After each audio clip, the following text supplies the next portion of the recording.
On this week's episode of The Geek State, Star Wars is taking a little break after the rise of Skywalker, but more movies are coming. We dive into the question of what makes Star Wars, well, Star Wars. Chris finds it in his heart to give me a redemption quiz. Will I walk away with my dignity intact? And we announce the winner of our latest Funko Pop prize and share some listener feedback on this episode of The Geek State. Fear attracts the fearful, the strong, the weak, the innocent, the corrupt. Fear is my ally. Stand by alert. This is it!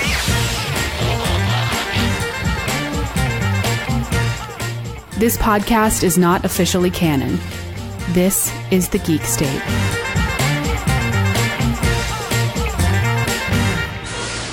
Welcome, everybody, to a brand new episode of The Geek State. I'm Chris, first of my name, collector of Star Wars action figures, king of my own castle, owner of many Funko Pops, here to say when you can't win them over, just, burn them to the ground. Welcome to The Geek State, the podcast about all the cool stuff going on in the world of geek, bringing it to you each week here on the podcast. And, I can't rule a kingdom on my own. This state of ours, this geek state, needs its hand of the king, me being the king. This analogy has gone way too far. James, welcome onto the show, as always. I mean, yeah, it's great to be here. I was hoping I would be the lord of my own cast. Is that better to, be the lord of your, would it be better to be, Lord of Winterfell than the hand of the king? I don't even know. I think in the ranking, I don't know if I'm offended is what I'm getting at. I don't know if I'm upset. I don't think you should be offended. I think there's a really fun brooch that you get to wear, That's true. It has it's like an upside down hand holding something. I don't even get it, but we're glad it's there. Yeah, Game of Thrones. Let's talk about something less divisive, shall we? It feels like The Last Jedi all over again on Twitter. We're recording this not having seen the season finale that is airing this Sunday. So just as a heads up, we're going off of the previous episode, which is, just insane and kind of ripping Twitter apart. But, it's spoiler alert. I don't think the final episode is going to be any less divisive. I don't think so either. I'm excited. I know that this season has been fast, and then I've seen your comments on things saying it's not, everything it probably should have been. But the ride getting here has been the most fun, I think. That being said, let's switch gears a little bit because I felt I felt a little Game of Thronesy this weekend. I went back to go do some axe throwing, and my practice doing it that first time a long time ago, like a month or so ago. I think it paid off because I was crushing it. Our team got up there, started throwing practice throws, and slammed against the wall. And then my 4 practices all hit like boom, boom, boom. A couple bullseyes too, it felt really cool. I felt like I kind of nicknamed my axe Stormbringer. So I think that's what helped a little bit. Don't you think, naming it? I would think so. I'm glad that you still maintain the knowledge that you had while throwing axes. I wouldn't think that would be something that would personally maybe stick with me. But I'm super glad that it worked for you. You should go try it, man. It's a really fun time. I'm sure they've got one up in your neck of the woods. It's this place it's kind of sketchy because you get there and you're not really sure. There's just like a side door on the side of a warehouse, and it's like, oh, and then we do axe throwing here, and oh, by the way, you can bring a cooler in because that's a good combination. Yeah, that's like the Texas Motor Speedway here, the where they do the NASCAR race. It's like BYOB. I'm just like, wait, are you serious? They just don't want to deal with the lines, There's it's just literally 100,000 people in the stadium, and you let them drink as much as you want. That's always a great idea. Hey, at least they're not driving the cars on the speedway. Now the problem is they have to drive home, so that they usually drive like they're driving on the speedway on the way home. You know what? Gosh, this is a total tangent, but you're probably 100. There's probably studies that prove this, that after you go see like NASCAR or something, when you get back in your car, how fired up are you to emulate what you just saw, or just to kind of feel like you're in, you know, like how much more aggressively do you drive? Yeah. Probably a lot. I would wager quite a bit. And then other highlights. We talked at our in our episode about collecting, and we talked about the toy fair that went on, and Hasbro showed off the retro collection of Star Wars action figures. They replicate the look, the packaging of the 1978 6 of the original action figures from that line, like Chewie and Luke and Leia and Han, Darth Vader, Stormtrooper. I think that's everybody. And I was so concerned because this was a Target exclusive, and I live an hour away from a Target, but that's too far away to kind of, check on a frequent basis.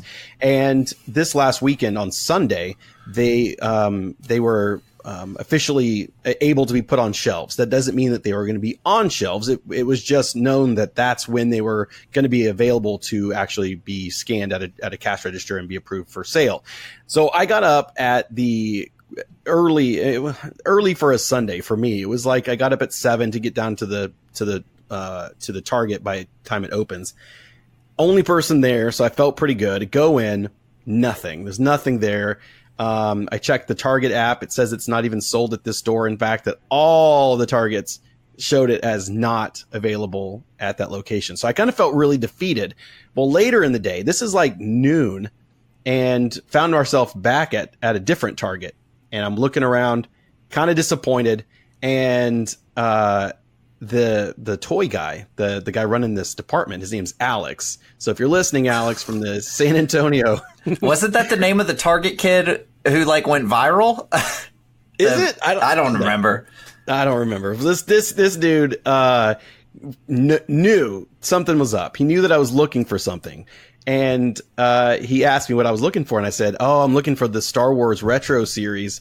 And he wasn't 100% familiar, so his first question was, "What's the price point on those?" And I was like, "I think they're like $9.99." And he goes, "We have 2 boxes in the back.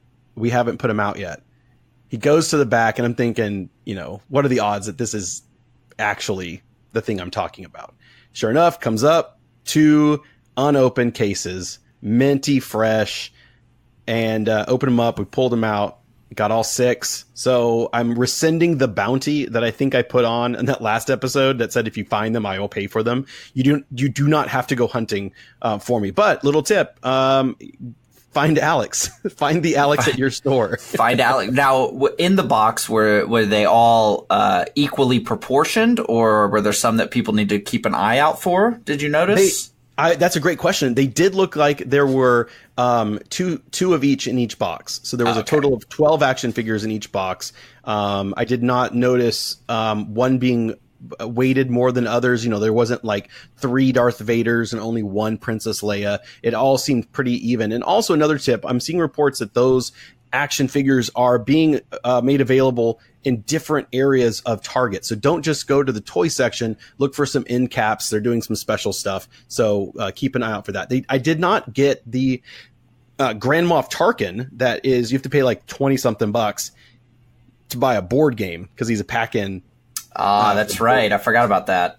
So they did not get my money for this Grand Moff Tarkin, but I'll end up getting it. I'm sure you have a birthday coming up. Oh, it's in a few months. So yeah, if anybody wants to buy the Escape from the Death Star board game for me, do that. In fact, I will you can keep the board game. Just open up and give me the carded action figure, and you can keep the board game. Have a good time. Throw a retro game night. So keep your eyes out. They're pretty cool. I have these same original action figures, but they're all loose.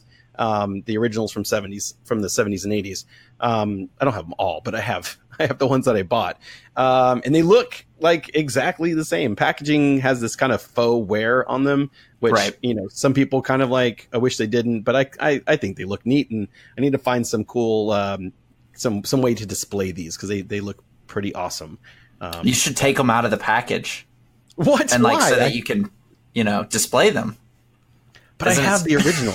I know, I'm just kidding. I have the originals. Those are on display. Obviously, I'm just kidding, Chris. Absolutely. I'm just playing games over here. But no, so obviously in the intro you said that if we can't win them over, just burn them to the ground. We don't like burning people to the ground. So our path of least resistance is winning our fans over. How we do this is frequent Funko Pop prizes or other prizes, but Funko Pop has been pretty popular with the fans, so we kind of stick into that stream. All you had to do was like us on Facebook to win a Stan Lee Funko Pop.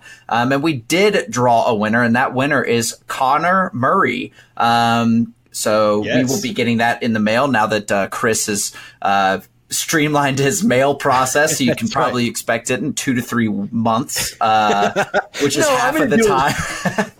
I'm just kidding. But we do. I'm pleased to announce that we do have another Funko prize up right now to win. So if you like us on Facebook, to enter, that is obviously going to be facebook.com/thegeekstate. Boom. It's easy. You just go to that website and click the like, and that's all you got to do. And don't want a Funko Pop. We don't care. Mean, it's free stuff. I mean, we'd prefer it one way or the other, but we don't, Exactly. So head on over there and like us on Facebook and join in the conversation. Later on in the show, we've got some listener feedback from Facebook. So if you want to be, a part of the show and in the conversation, you got to be over there on Facebook, on Twitter too. But it seems like I get a lot more responses and stuff off of the Facebook. So I'm calling it the Facebook now, apparently. In a follow-up from our last episode of the Geek State, we were talking about video games that got turned into movies. And so we had some kind of late-breaking news afterwards. Mortal Kombat is going to be remade as a movie. Now, I don't think they're remaking the original. It's an original shot-for-shot remake of the original. Yes, please. Christopher Lambert's coming back. It's going to be amazing. The teacher from Billy Madison. Everyone will be in this film. I hope so. But I don't think that's the case. So James Wan, the guy that did Aquaman's leading this up, they're going to shoot this in Australia, and will be coming our way soon. So when we have more on that, I'm sure the success of Mortal Kombat 11 has nothing to do with this. And I'm sure also Detective Pikachu, which I still haven't seen. I'm seeing it this weekend. And by the time you hear this, I will have already seen Detective Pikachu. So I'm sure it's great.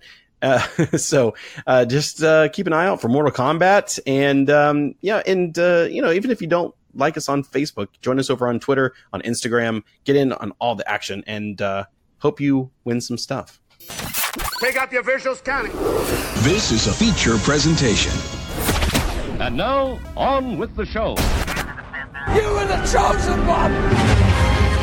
What if someone else beside you came to you and said, I want to make episode 7? Could you see that happening? No. No, absolutely, positively, you're really closing the door without any wiggle room whatsoever. Right. There is no episode 7.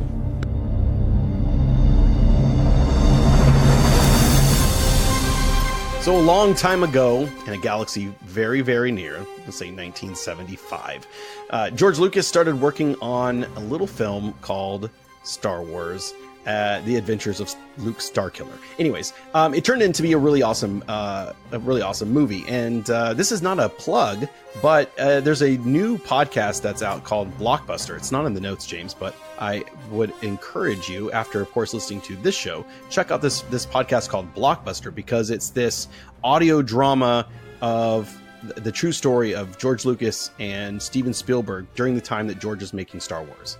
And I listened to the first episode. They're all available right now. So it's pretty cool.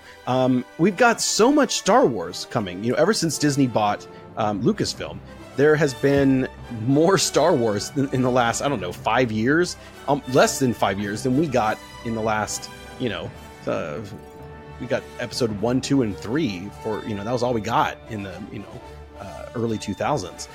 It's so much Star Wars, in fact, that they're like, whoa, we're going to slow things down. But we're going to talk about in this section the future of Star Wars, the stuff that's coming, the stuff that we know, some mild speculation, but also kind of importantly, moving forward into this new realm where we have new creators making Star Wars. What is it that makes Star Wars Star Wars? So first and foremost, kicking things off, happy belated birthday to the maker himself, George Lucas. He turned 75 last week. Doesn't look a day over 70. His second chin is only 38, though. Yes. I wonder how how often he rotates his flannel, because now he's married, and I feel like someone's I think Melody's probably keeping that rotation up, making him presentable.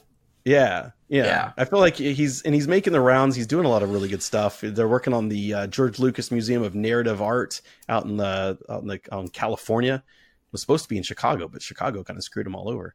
So what is to come, James? We have some awesome stuff still to come. We do, of course, have a big movie coming up, but the first thing we're getting when it comes to narrative work on the screen, so whether it's TV or movies, starting in November, we're getting the Jon Favreau series, The Mandalorian.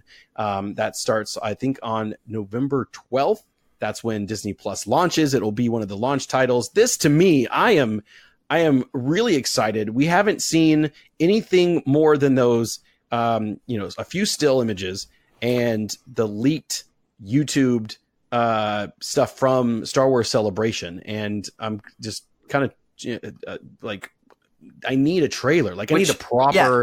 Can they go ahead and just release that in HD so that we can watch it frame by frame at least once? You know, it's pretty annoying. I need to confirm that is Bill Burr in that one shot. I know it is, but it's like so weird to think about. Like, it totally is Bill Burr, and I know that they're holding on to this because I think that whether it's Comic-Con, but it's either going to be around that time or it's San Diego Comic-Con. But then they also have D23 coming up this August, which clearly is going to be their major showcase for everything coming to Disney Plus. So I don't know what they're holding on to. We've all seen it. They didn't go about taking down any of those YouTube videos, which is great because it let us all kind of see what's going on. But it's also like, kind of vomit inducing. You're trying to hold things still. You got a crazy guy who's sitting next to the camera, like laughing and stuff. It's just, it's not the most ideal way to get our first taste of The Mandalorian.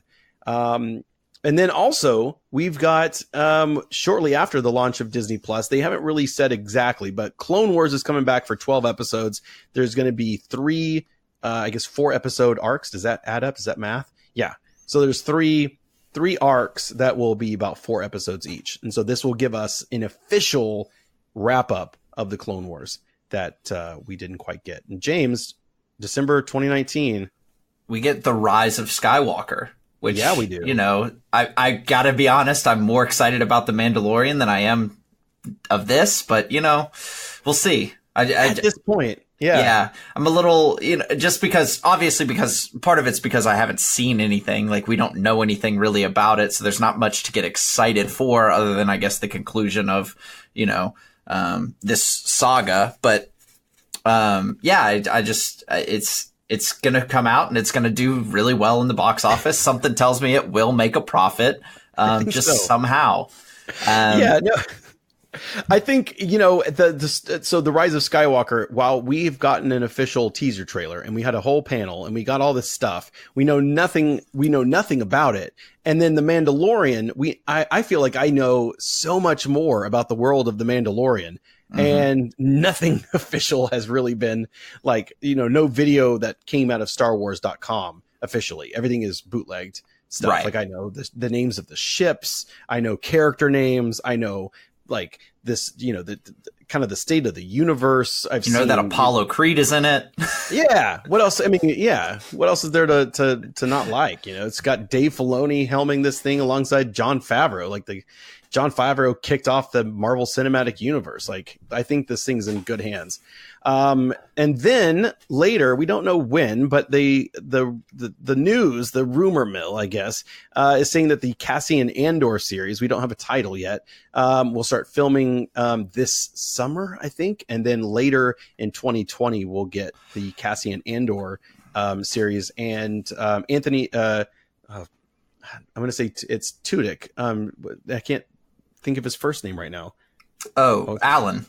I was about to say Anthony Tudyk, and I was like, that's not right. You did say Anthony Tudyk. You said it out loud. We all heard it.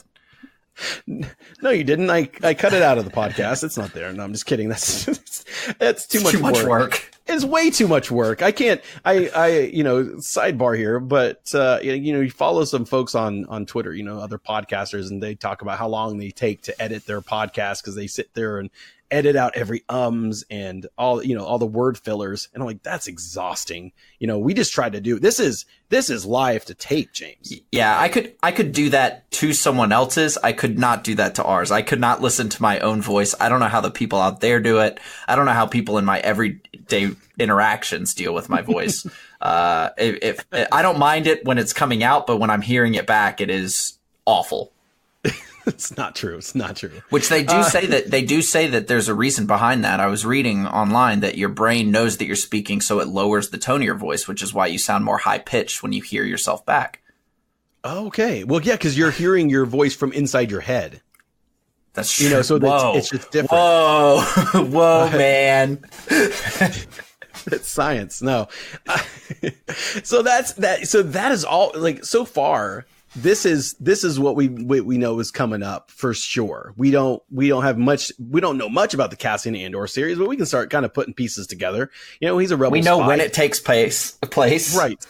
Thereabouts. Within like a 10-year window. It's definitely not a sequel to Rogue One. I'll give you that one. So, but recently Bob Iger, the richest person alive, not really, but the man that's raking in the big bonuses as CEO and chairman of the Walt Disney Corporation, was in front of an audience, and I don't have in the notes where it was, but he was making some big announcements. Now, prior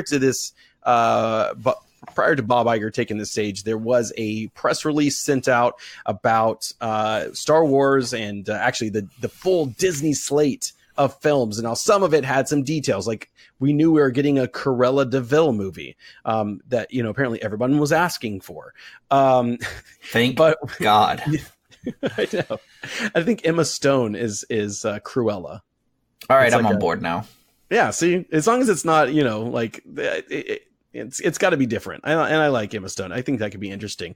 It's gonna be a dark movie. It follows the first time she ever murdered a puppy for a scarf, and that's what's gonna happen. She's gonna end up having her dog die, and this will be set, obviously like in a time when fur and stuff was more acceptable to wear.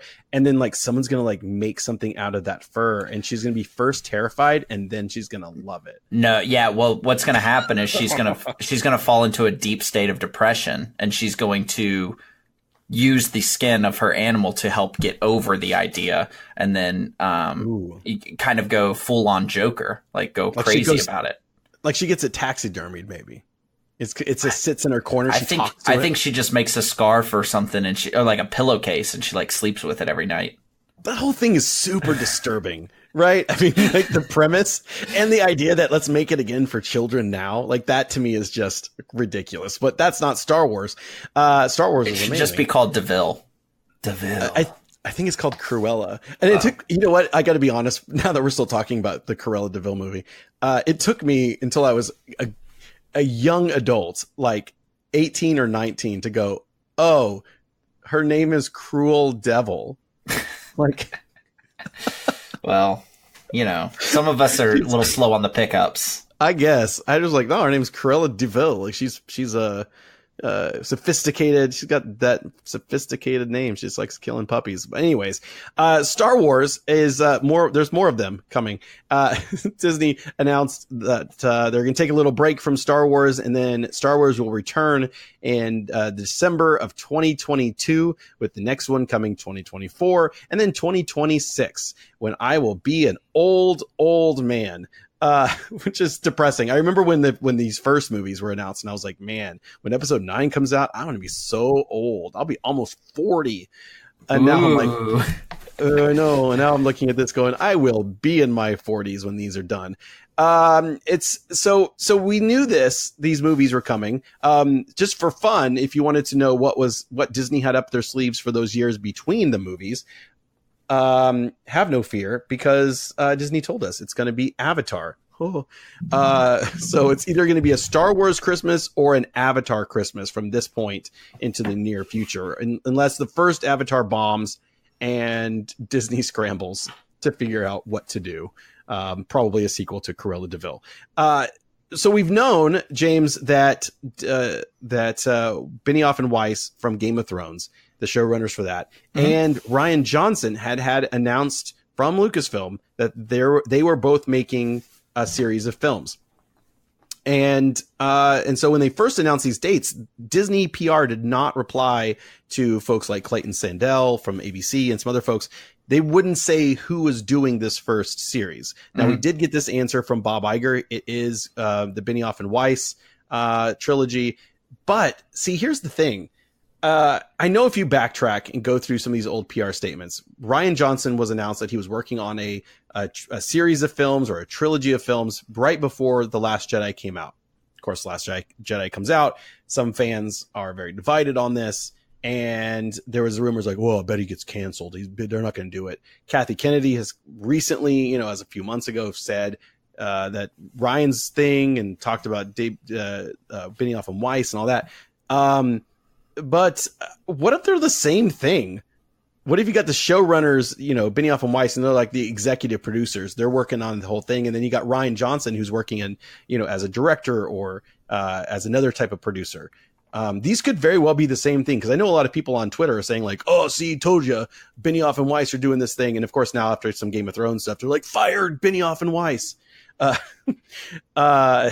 So that's what we're getting. We don't know anything about this stuff. We have been told by everyone at Lucasfilm that this is the end of the Skywalker saga. Again, that's what marketing is telling us. And that moving forward, this new trilogy of Star Wars films is its completely own thing.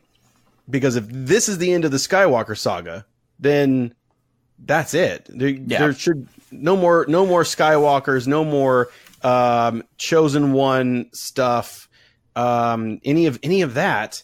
And so if we're to believe what they're telling us, which I have no reason to not believe, about what makes, about this got me kind of thinking, James. So let's talk about what makes Star Wars, because Benioff and Weiss have to come out with something that is inherently Star Wars. It has to be Star Wars, but what is that? Like Star Trek is so easy to nail down. Star Trek is the you have the Federation and you have, all the exploration and that. I feel like Star Trek is so easy to define. James, like what off the top of your head, or just what makes Star Wars Star Wars? Yeah. So I think it is a tough question because obviously like Star Wars in our brain is you can only go with what you've been presented with. And a lot of that is Empire versus, the Rebels. It is, or First Order versus Resistance type. It's always good versus evil. I think in a kind of looking at it a different way, I think Star Wars is a setting. I think that we haven't seen, we've only scraped the surface of what Star Wars is. You know what I mean? Okay. Like we've got these very surface level, this is what Star Wars is. Unless you've gone and like read books and there's a lot of, when you look at things like the Old Republic, that's kind of back to Jedi versus Sith. There's a lot of different iterations of this good versus evil, which is kind of the root of a ton of stories. 50% of stories, I would say, or have a huge element of this good versus evil, if not more, because you have to have the antagonist, right? So right. So to kind of summarize a little bit what you were saying, it sounds like for you, it's about being in that galaxy far, far away. It's the stories that take place in that galaxy, right? And the galaxy has already opened itself up to the idea that we've been to different worlds that are completely different from one another, right? There's worlds where it's completely covered in plants. The humanoids, I guess, the inhabitants are plant material. Like that exists in Star Wars, right? Anything can exist. So the idea that we have to make this quote unquote Star Wars, I don't think that that's a fair thing to say, because it can literally be anything. I mean, if we have an island off the coast of, I think, India, where there are people that live there that haven't touched the outside world and have killed people who have tried to go to that island, like that's just on this continent. Like think what could be in a galaxy of fictional planets. So when you're kind of making like let's make that checklist then. So Benioff and Weiss, of course, they've been working on this for a while. Let's not pretend like, oh, now Game of Thrones is on TV, they've started working on it. Like they've been working on this obviously for a while. So okay, check mark. Obviously, this is going to take place in a galaxy far, far away.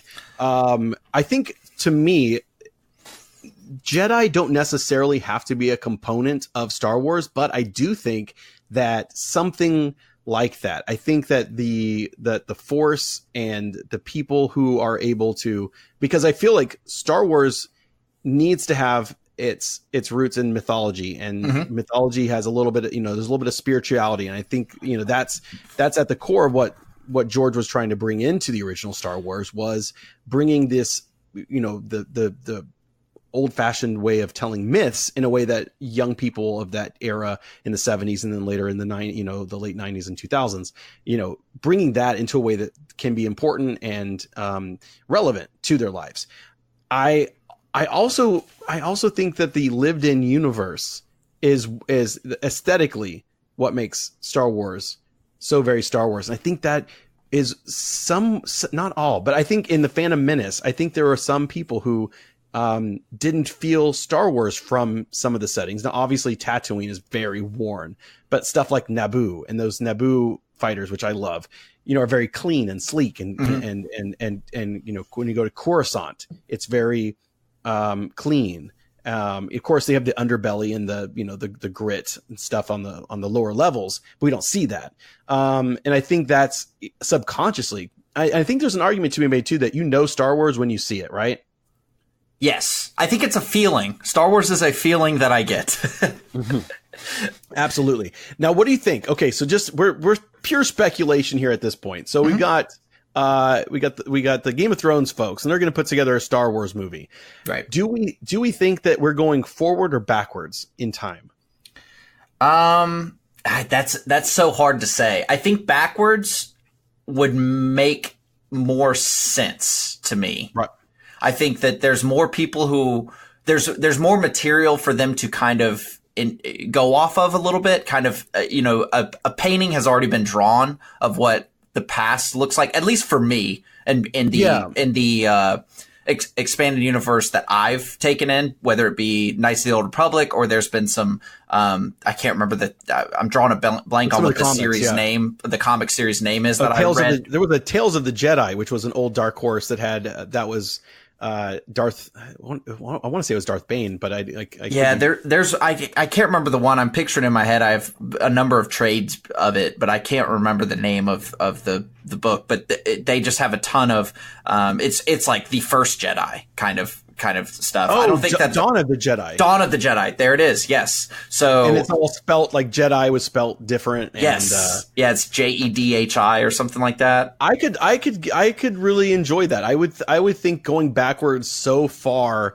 Now, of course, this is what a lot of people are saying too, because they're Game of Thrones. So we're kind of like, let's do Star Wars, but medieval, but with some technology. And I think that could be a solid pathway. I think that, but they don't want to. I can't imagine that they want to do that. They don't want to retread. They've got fatigue, right? I mean, I would think so. J.K. Rowling wrote books that outside of Harry Potter under a different name, just so like she could. Just it's just like I'm sure she grew fatigue of obviously she's happy she wrote those books because it made her billions of dollars, but right. At the same time you've got to be getting tired of doing it. You get fatigue of writing in the same universe, and those types of people who are able to create that type of universe and build those types of worlds for others to ingest want to do that over and over again. They don't many times they don't want to stay in that one spot. Agreed. So I'm kind of torn between but it doesn't have to be medieval. We've seen in the Old Republic, the MMO, it's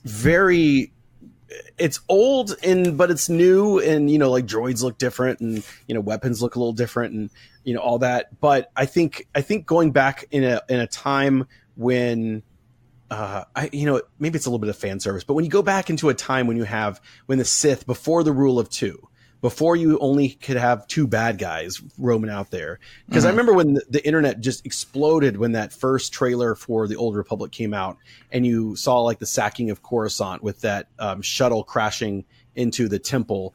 and then just like a flood of like red lightsabers turned on. Right. You know, like the internet would love it. Fans would love it. But I think at its core, the thing that fans think that they want, I don't think is what makes necessarily good Star Wars. I think good Star Wars is when you have that mix of myth and spirituality with either a very big story or it's a very small story about somebody who is ascending upon that hero's journey. And I think that has to be a crucial element of what is Star Wars. It's about the people. It's about the characters. You know, it's not the Ewok adventure. You know, it's you know, that's different. It's a different type of storytelling that is really hard to do. Dave Filoni knows how to make Star Wars. You know, every time he puts out with Clone Wars, with Rebels, a little bit with Resistance, but he's sort of just he's not doing as much with Resistance. But on Clone Wars and Rebels, you know, the first few episodes, I was like, yeah, this is cool. It's Star Wars. I like this. But then the more and more time we spend with these people, he developed this in a way where you feel really attached and really a part of it. And like, I didn't think when Rebels started that the finale would emotionally get to me like it did. And it was super cool, you know, and so Dave started off really simplistic and gave his characters room to grow. And he learned from the master. He learned straight from George Lucas about how the Force works. He understands, you know, all of these things. So I think, you know, I think that Benioff and Weiss are well qualified to do this, despite what people think about how it's going to end. Because yes, the book hasn't come out yet, but there is no way that George R.R. Martin didn't kind of dictate where the story was going to go. But everybody's blaming Benioff and Weiss. So I think we're going to be fine going forward. Now, James, we did go on Facebook and Twitter asking that question. What is Star Wars? Like, what makes Star Wars Star Wars? So I'll get started with on Twitter.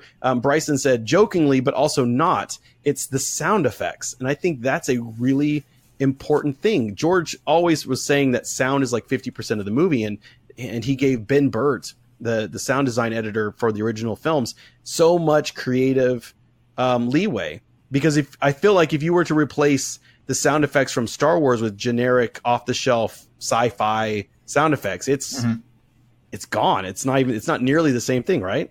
Right, exactly. I mean, there's a distinct sound that blasters make, or that in this world a laser makes. You know, yeah. There's very there's commonalities between all of them. Obviously, sometimes the blasters sound a little bit different depending on what it is, but they all kind of have that same sound. You can't describe what it is, but you know it, right? Yeah. And that's kind of what you were saying is Star Wars is when you know it's Star Wars, kind of. And that's one of the keys to knowing it's Star Wars is those iconic sound effects.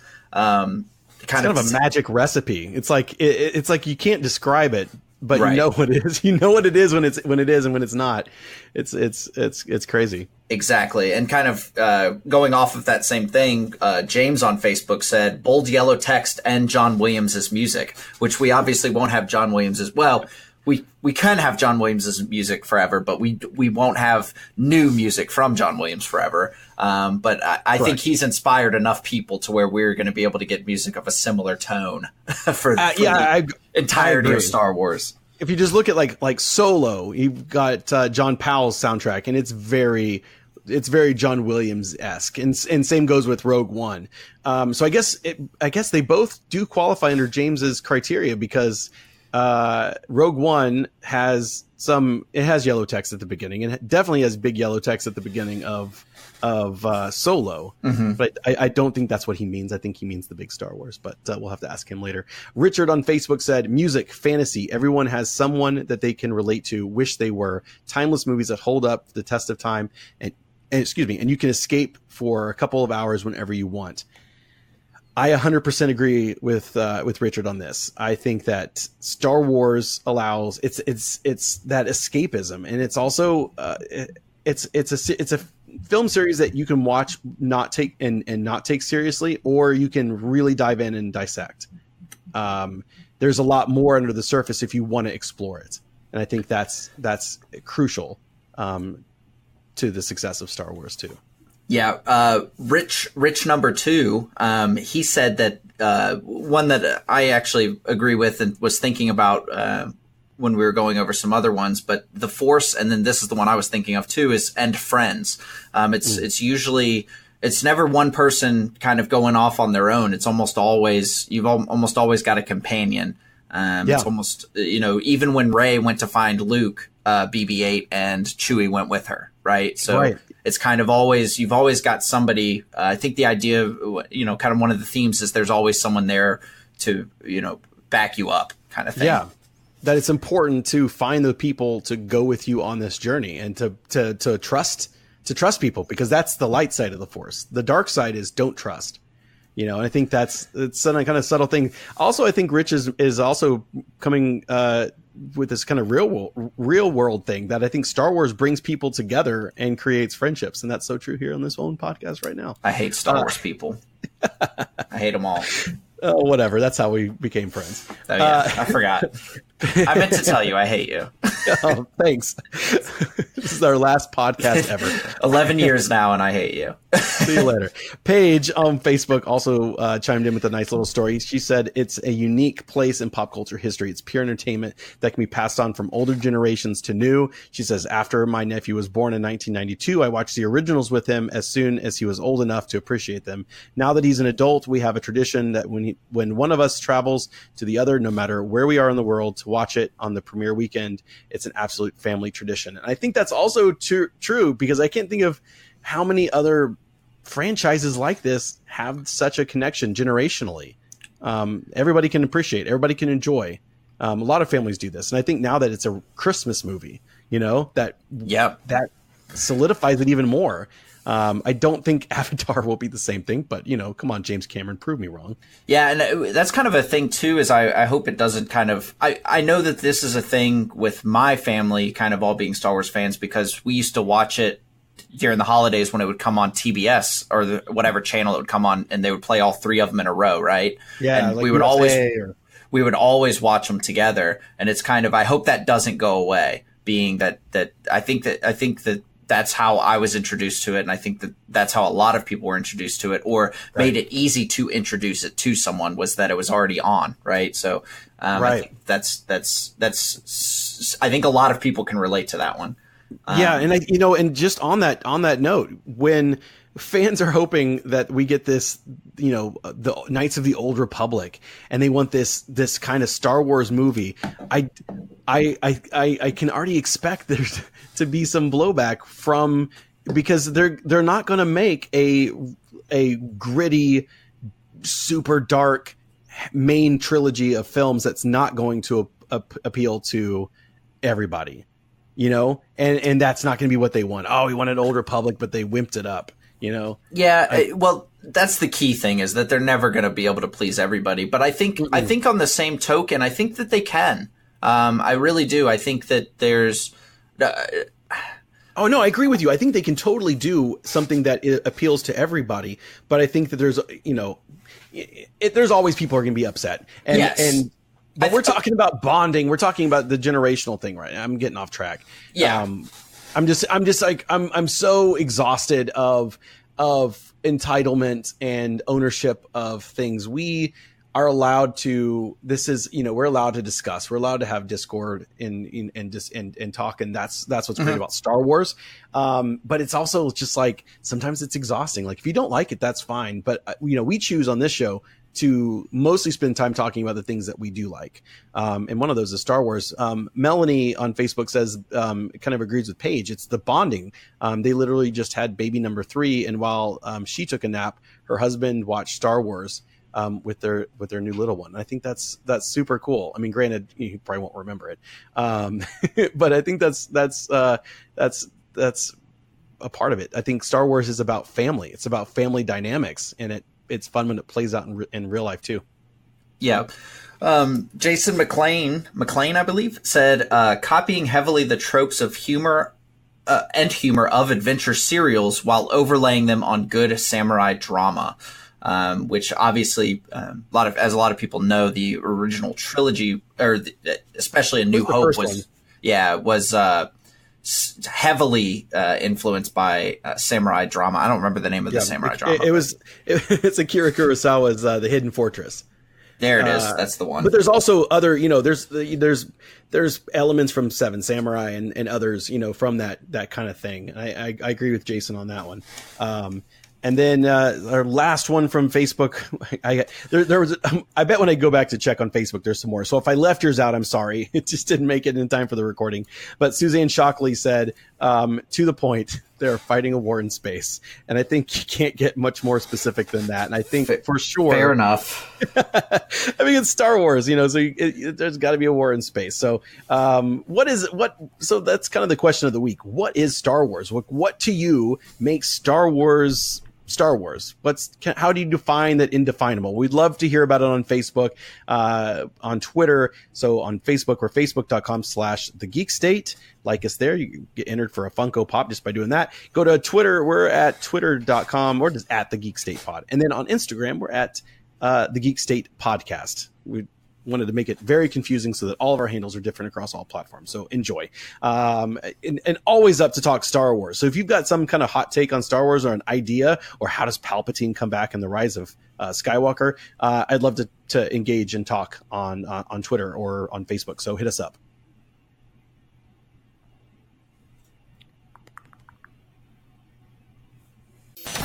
When it comes to comic books, superhero movies, sci-fi, fantasy, but I'm going to say there's literally no bigger expert than this guy right here. James, we are the Geek Experts. In fact, we know just about everything there is to know about the world of geek. I mean, we know every Akira Kurosawa movie by name and what it influenced and all that. So a few weeks ago on a prior episode, we did a little segment of Geek Experts where I quizzed you about Sega Genesis games, and we didn't do so good. I really thought it didn't go well. I thought, man, surely like you had a Sega growing up, that this is going to be a slam dunk. I'm setting you up for success, and going to try something a little different. We're going to do this is a redemption round. Okay.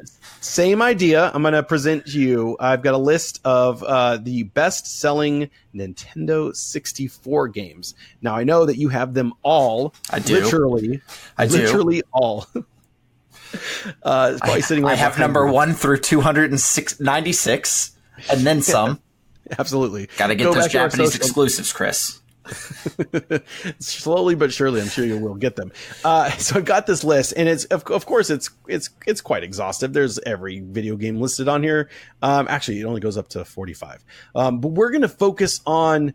Let's see. We're going to focus on the first top 15. And so this as a little note, this information does include if the game came if it was bundled with the console itself, and somebody bought a console, it counts for the sale of the game. Okay, gotcha. So top 15 on the board, you get one redo. So if you name something not on this list, you're not out, but you get one. You get one redo. All right, what's your first one? So I do need to preface this because I've looked at this list before, because it has always bothered me that some of the top selling games are also on the more expensive side for the collectors, which doesn't make any sense to me. Number one being Mario 64, which is the number one selling game on the system, but it's like a $35 game. Like, why is that? Why is that $35? But a copy of Kobe Bryant's Courtside 2, which probably sold 10,000 copies, is $2. Right. Well, it's supply and demand. Nintendo games hold their value. Original first party stuff just doesn't go down. So you got one, and it's number one on the list. And I think that Mario. Okay. So if I keep working down, I'm just going to start naming the Mario games. So you got Mario Kart. I know that's got to be on there. Okay. You've got Super Smash Brothers. Has got to be there. It is number 5. Okay. All right, I want to say Paper Mario, but I don't think that's there. I think that one might be too niche. Is that an official? No. We're saving that until we get a little bit further down, because I feel like if I get too that's when I stop coming up with games. I'm going there. Okay. So obviously both Zeldas have to be there: Majora's Mask and Ocarina of Time. Ocarina of Time number 4, Majora's Mask 12. And then you said you gave me a hint with pack-in games, so I'm going to go ahead and say Pokemon Stadium. Yep. Number 6. Do I say Pokemon Stadium 2, though? That's the problem. That's the problem. So how many are you marking how many I have and how many I've done? That would be a great thing for me to do. I should do that. Okay. All right. So let's see. You've got number 1. You've got number 2. Can you tell them to me as you mark them so that I know? No. That what I've said. Okay. No, so I've said Mario. Yeah. Mario Kart. Yep. I've said both Zeldas. Correct. Super Smash Brothers. Yep. Pokemon Stadium. Uh-huh. I'm going to go with Pokemon Snap just because it was the first Pokemon game on the system, so everyone probably bought it. Number 11 on the board. Okay. I'm feeling good. You're doing great. I'm trying to think of other pack-in games. Oh, the green console, Donkey Kong 64. Bingo, number 7. Okay. I'm feeling good. I'm feeling good about this. So far, you've got 1 through. Oh no, you're missing 1 from the top 7.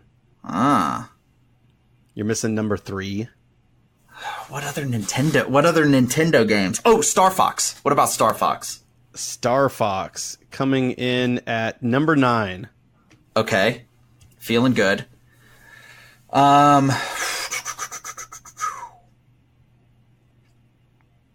What about? Ooh, the Mario Party games. Ooh. What about Mario? Ooh, do I go? Which one sold better, 1 or 2? I'm going to go with the original, Mario Party 1. This will be your first do-over. It came in at number 16. Are you kidding me? Nope. But no, Chris, I'm naming the top 16 games. Oh, no, that's not the game rules. That's not how we play. Number 16, Mario Party, does not count. So anything you guess after this, you're finished. But I'm done. I'm done. Come on. There's a couple on here that are just like major. What about launch games? Because a lot of people buy like a few games at launch, even though they're not good. I don't know if it's a launch game. Oh, I'm so stupid. GoldenEye, that's got to be on there, right? Number 3. Okay. Like, how did we not get GoldenEye right out of the gate? Like, that's insane. Oh my gosh. So you've got 1, 2, and 3, 4, okay. 5, 6, 7.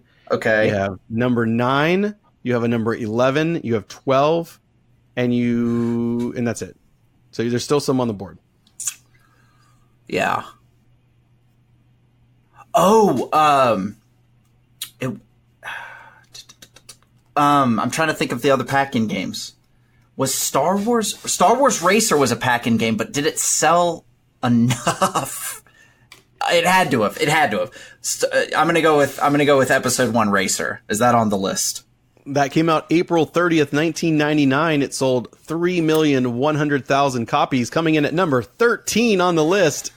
You still are in the game. Okay. That's when I bought it. That's when I bought an N64, was just to get Star Wars Episode 1 Racer. Interesting. Good call. One of the best games. Also, little known fact, if you plug in 2 controllers and type in a code, I can't remember the name of the code, but you can use the thumbsticks of the controllers as your throttles. So you can turn. Oh my gosh, you can use as just one, like use both as one controller? Yeah, both controllers to control your pod. It's a little known fact. It's much like you can control the duck. The second player could control the duck in Duck Hunt. A lot of people don't know these things, but it's very important to know that. That's good to know. Okay, back to this. My favorite game, Banjo-Kazooie. sold 3,650,000 copies. Banjo-Kazooie coming at number 10. Oh, I thought you were about to say but. but that's not enough. So we have number 8 still on the list, and 14 and 15. Okay. These are harder. 3 left. I'm gonna give you like. I'm just gonna go. I'm gonna go ahead and just say it. Shadows of the Empire. Oh. No, I don't like that sound. No. So you would think, right? Because this was a launch title, I think, or at least came out.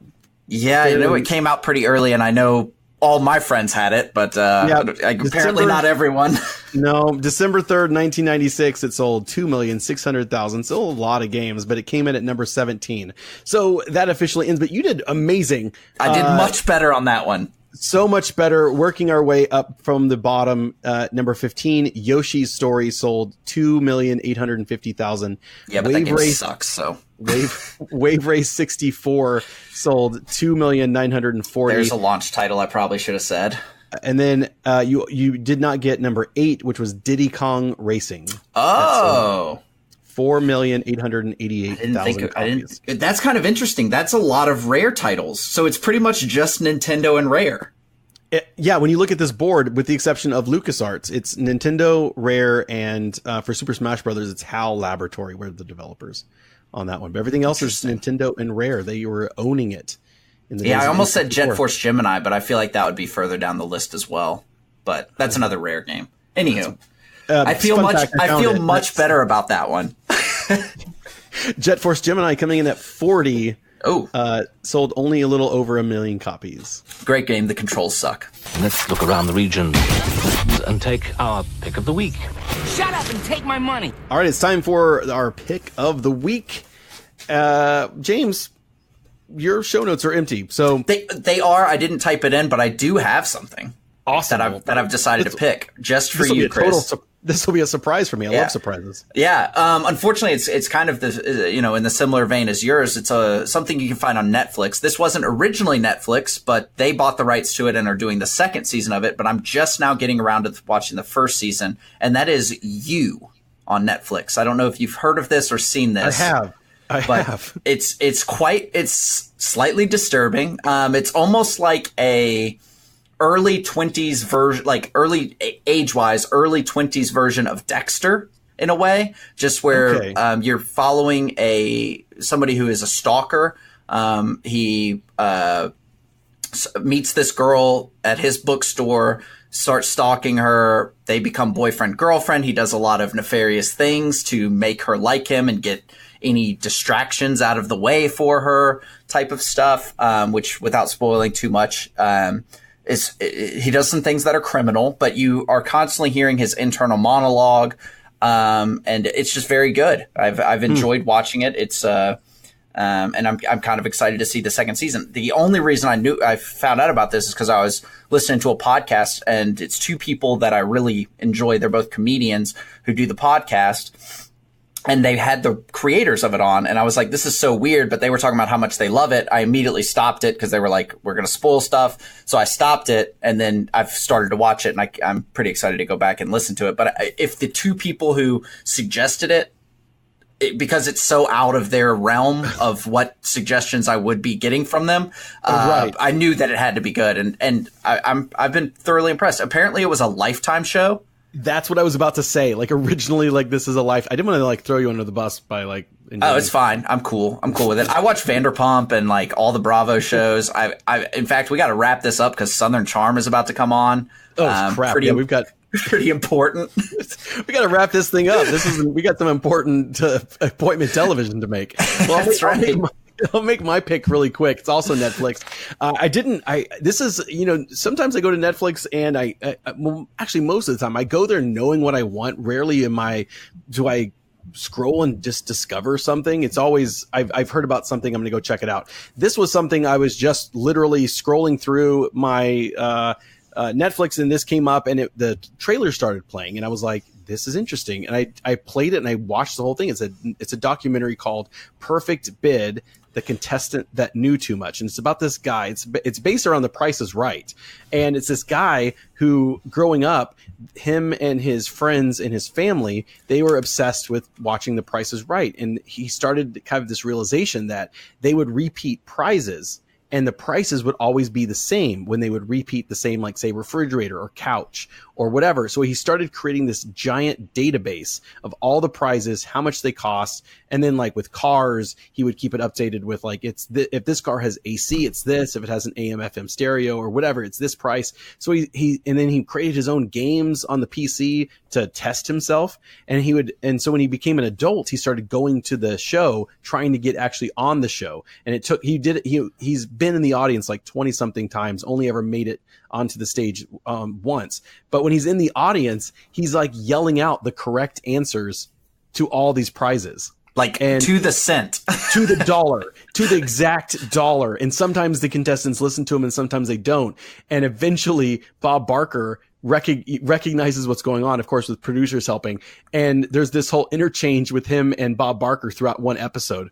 And then the story kind of wraps up with another guy who ends up on the show, who listens to what he was saying and then ends up winning perfect on a showcase showdown, which has never happened in the history of that show, of getting it exactly correct. And this guy's out there saying, like, I've been practicing, I'm just really good at guessing. But all this whole time, he just was listening to the guy in the audience. So it's sort of like this fanatic of Price is Right, kind of setting the record straight.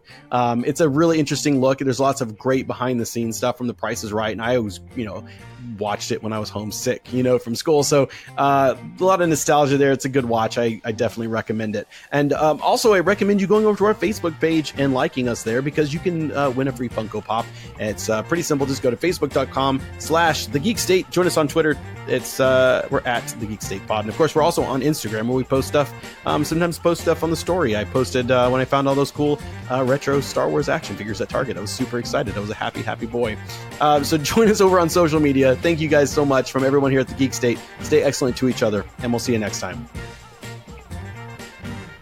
George Lucas, creator of the Star Wars movies, which are some of the biggest grossing films of all time, just announced that the remaining storylines are in the works. Well, there are 9 floating around there somewhere. I'll guarantee that 3 are pretty much organized in my head, and there's a lot of notes on, but the other 3 are kind of out there somewhere.